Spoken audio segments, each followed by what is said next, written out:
शशि शेखर जी, मेरा ये सवाल है, देखिए अभी तक 49 के आंकड़ों पर बीजेपी यहां पर लगातार टिकी हुई है। नायर सिंह सैनी के चेहरे को आगे करके पिछड़ों को एक साथ लाने की कोशिश, लेकिन कांग्रेस पार्टी भूपिंदर सिंह हुड्डा के चेहरे पर कमाल करने की बात कह रही थी। आपको क्या लगता है ऐसा? क्योंकि हमने हाल ही में देखा है, चाहे वो मध्य प्रदेश हो, चाहे वो छत्तीसगढ़ हो या राजस्थान हो, तीनों राज्यों में कांग्रेस को हराकर भारतीय जनता पार्टी, खासतौर से छत्तीसगढ़ में बहुत सरप्राइजिंग आंकड़ा निकलकर सामने आता। क्या वजह समझ में आती है इसके पीछे? मुझे इसके मूलतः 3 कारण समझ में आते हैं। पहली बात यह कि भारतीय जनता पार्टी के लिए कोई दिल्ली में कोई बात होती हो, लेकिन निचले स्तर पर वो एक जातीय समीकरण इतना बढ़िया गणित बना लेते हैं और उनके दिमाग में एक बात रहती है। मुझे उनके एक शीर्ष नेता ने कहा था कि हम 51% वोटों पर नजर रखते हैं। हमारा काम 51% वोटों पर नजर रखना है, उनको संगठित करना है। अगर आप याद करें तो 2019 में उन्होंने वो अचीव भी किया। बिल्कुल। तो एक बात। दूसरी बात, जब खट्टर को उन्होंने बनाया था तो उनके दिमाग में यही था कि जाटों का वर्चस्व वहां से तोड़ना है। और तीसरी बात, इस बार भी जब उन्होंने नायब सैनी को वो लाए, खट्टर को हटाया, एंटी इनकम्बेंसी के फेस को उन्होंने पीछे किया और उसके बावजूद उन्होंने जो जातीय समीकरण बैठाने में कोई भी किसी भी तरह में कोताही नहीं बरती। अग्निवीर का मुद्दा, पहलवानों का मुद्दा, ऐसा कांग्रेस पार्टी ने बहुत जोर शोर से उठाया था इन मुद्दों को और लग रहा था कि हरियाणा में अगर ये कांग्रेस के लिए काम करेगा फिर इसका असर पूरे देश में पड़ेगा। 2 राज्यों में आगे आने वाले वक्त में महाराष्ट्र में और झारखंड में चुनाव होने हैं। कांग्रेस बहुत सदनीयती के साथ चुनाव लड़ती है, बड़ी अच्छी पार्टी है, लेकिन उसके साथ एक प्रॉब्लम है। वो कुछ उसके फेसेस हैं जिनके बूते पर चुनाव लड़ती है। भारतीय जनता पार्टी का संगठन उसके मुकाबले बेहतर तरीके से चुनाव लड़ता है। उत्तर प्रदेश इसका एक उदाहरण है कि जब कांग्रेस को बेहतर सीटें मिलती है तो वो हवा पे जीतते हैं, लेकिन अगर वो निचले स्तर पर थोड़ा और काम करें तो मुझे लगता है रिजल्ट्स उनके फेवर में जाएंगे। ऐसा नहीं। ठीक है, अपने बाकी मेहमानों के पास जाऊंगी, लेकिन उसके पहले एक बड़ी खबर इस वक्त आ रही है, उसका हम रुख करेंगे। आपको बताते चले, भारतीय जनता पार्टी की ओर से हरियाणा के अब तक के रुझानों पर बड़ा बयान निकलकर सामने आया है। एक तरफ बैठकों का दौर जारी है तो दूसरी तरफ आपको बता दें, बीजेपी कह रही है कि कांग्रेस पार्टी का वनवास हरियाणा में जारी रहेगा। हरियाणा में कांग्रेस का वनवास जारी रहेगा, ये कहना है भारतीय जनता पार्टी का। आपको बताते चले कि हरियाणा का ये इतिहास रहा है कि केंद्र में जिसकी रहती है सरकार, हरियाणा में उसी की बनती है सरकार। और ऐसा लग रहा है कि कम से कम ये जो परिपाटी परंपरा इतिहास की चली आ रही है उसको बीजेपी ने यहां पर कंटिन्यू कर लिया। हालांकि कभी हैट्रिक किसी पार्टी ने नहीं लगाई है, और अगर बीजेपी वहां पर हैट्रिक लगा रही है अब तक के रुझानों के हिसाब से, तो ये अपने आप में उसके लिए एक बहुत बड़ी कामयाबी। क्योंकि हाल ही में लोकसभा के नतीजे आए जिसमें हमने देखा किस तरह से बीजेपी ने जिस तरह से 400 पार का नारा दिया था, लेकिन 240 के आसपास उसको समटना पड़ा। तो हरियाणा की ये जो नतीजे क्या बीजेपी को ऑक्सीजन देने का काम करेंगे? पीयूष मिश्रा हमारे साथ जुड़ चुके हैं। आप मनोहर लाल के घर पर हैं और मनोहर लाल जब हमारे आज तक पंचायत में आए थे तो मेरे साथ इंटरव्यू में उनकी ओर से इस बात का दावा किया गया था कि बीजेपी शानदार तरीके से सरकार बनाएगी। अभी नेताजी कहां हैं, केंद्रीय मंत्री क्या बोल रहे हैं, और ये जो जीत है अभी तक के रुझानों में, इसको लेकर बीजेपी कैसे आगे बढ़ रही है? पीयूष जी, जितना हमने कोशिश की है मनोहर खट्टर से कि उनसे बात की जाए, लेकिन फिलहाल उनका ये कहना है कि जब तक फाइनल रिजल्ट नहीं आ जाते तब तक वो अपनी बात नहीं रखेंगे। हालांकि ये शुरुआती रुझान है और इन शुरुआती रुझानों में हमें दिख रहा है कैसे बीजेपी लगातार बढ़त बनाती जा रही है। शुरुआत में हमने जब देखा 8-9 बजे के आसपास बीजेपी 15-16 पर जो है वो ट्रेंड कर रही थी, लेकिन अभी 49 के आसपास बीजेपी जो है सीटों पर ट्रेंड कर रही है। और ये कहीं ना कहीं राहत की बात है और खुशी की बात है।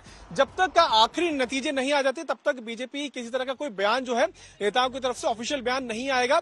हालांकि हरियाणा में कुछ ऐसे नेता हैं जो ये कह रहे हैं कि कांग्रेस का वनवास जो है वो जारी रहेगा।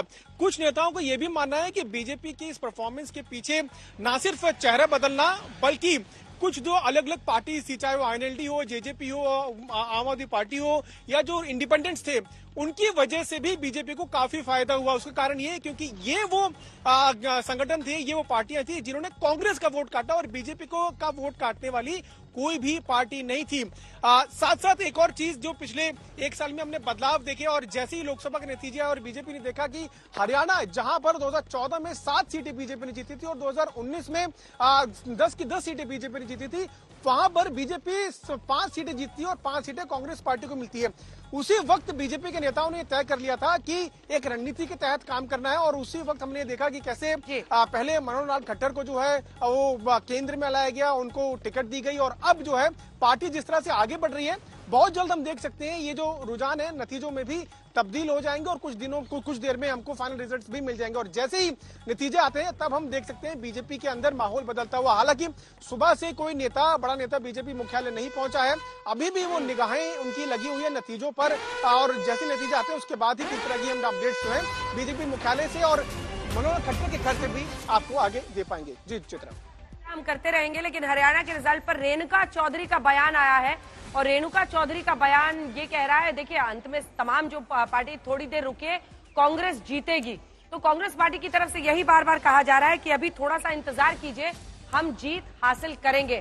कांग्रेस पार्टी की जीत, चाहे शशि थरूर साहब हो, इससे पहले वो भी यही कह रहे हैं, अब रेणुका चौधरी हो वो भी यही कह रहे हैं। तो कुल मिलाकर कांग्रेस पार्टी के सभी नेता बार बार इशारा कर रहे हैं कि थोड़ा सा इंतजार कीजिए। लेकिन बीजेपी 49 सीटों के साथ अगर यही रुझान नतीजों में तब्दील होते हैं तो एक बहुत बड़ी जीत की तरफ बढ़ रही है। हरियाणा में 2047 तक हमारी ही सरकार रहेगी।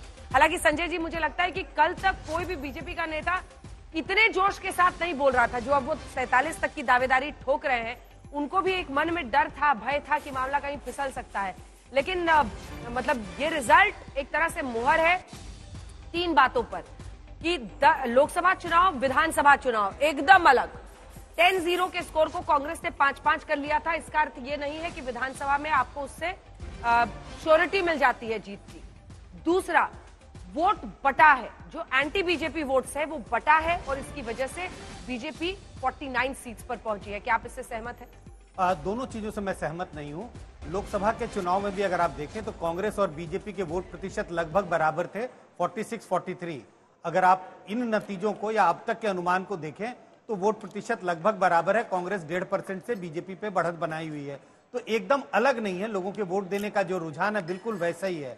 और जो दूसरी बात कि एंटी बीजेपी वोट बंटने से बीजेपी को फायदा हुआ, ऐसा भी नहीं हो रहा है। बीजेपी अपना वोट बढ़ा रही है। पिछले विधानसभा चुनाव में 36.5% वोट और अभी के अनुमान के हिसाब से या अब तक जो काउंटिंग हुई है उसमें बीजेपी को 39% वोट। तो सिर्फ बीजेपी को जो बढ़त मिल रही है सिर्फ एंटी बीजेपी वोट बंटने के कारण नहीं, बीजेपी ने अपना जनाधार बढ़ाया है पिछले विधानसभा की चुनाव की तुलना में। संगीत रागी जी बोलिए। 1 घंटा पहले आप कह रहे थे बेरोजगारी, 1 घंटा पहले आप कह रहे थे अनएम्प्लॉयमेंट, अग्निवीर, पहलवान का मुद्दा, ये सारे मुद्दे जो है वो भारतीय जनता पार्टी पर भारी पड़ रहे थे। आपका सर्वे भी लगभग यही बता रहा था और हम लोग एग्जिट पोल के दिन भी ऐसी ही बातें कर रहे थे। तो क्या सर्वे आपका या सी वोटर का पूरी तरह से बेकार गया, गलत गया, डेटा गलत गया? कहाँ गलती कहाँ हुई? नहीं, आपने हमारे सर्वे को अगर देखा होगा गौर से तो हमने सर्वे से अपने वोट प्रतिशत का अनुमान लगाया था और बहुत साफ है। नहीं, वोट प्रतिशत में भी मैं अभी बता दे रहा हूं, मुझे याद है कि आपने कहा था 5 से 7% का वोट अंतर आया है। आपकी याददाश्त को मैं दुरुस्त कर दूं, ये ऑलरेडी पब्लिक डोमेन में है। 37% वोट बीजेपी को और 42% वोट कांग्रेस को। 5% मैं वही तो कह रहा हूँ। बीजेपी के वोट शेयर में गेन होना तीसरी बार के चुनाव में अपने आप में एक मैं बहुत यही बड़ा तो कह रहा हूँ, इंडिकेशन 5% तो है कि बोल रहा था प्रो मैं। इनकम्बेंसी का मामला यहाँ पर है। लेकिन नजर मार्जिन ऑफ एरर भी होता है इसमें, 1-2%। कश्मीर के 37 का 39 आ रहा है और जो हमने 42 कहा वो 41 आ रहा है। इतना मार्जिन ऑफ एरर तो होता है। बिल्कुल आपकी भाषा में कि क्या बिल्कुल इसको खारिज कर दिया जाए। संजय जी, आप खारिज कर सकते, मैं नहीं मानता। जो पब्लिक डिस्कोर्स है वो भी ऐसे ही पोलराइज्ड हो गया। संजय जी, मैं इस पर 10 सेकंड, मैं जो आप जो कह रहे थे कि बेरोजगारी एक बहुत बड़ा मुद्दा है, अभी भी मुद्दा है। बेरोजगारी यदि इतना बड़ा मुद्दा होता तो वही बीजेपी छू चुकी है। एक सेकंड सर, एक सेकंड। अरे वहां पर उनको कुश्ती करने दीजिए ना, आप काहे को कर रहे हैं?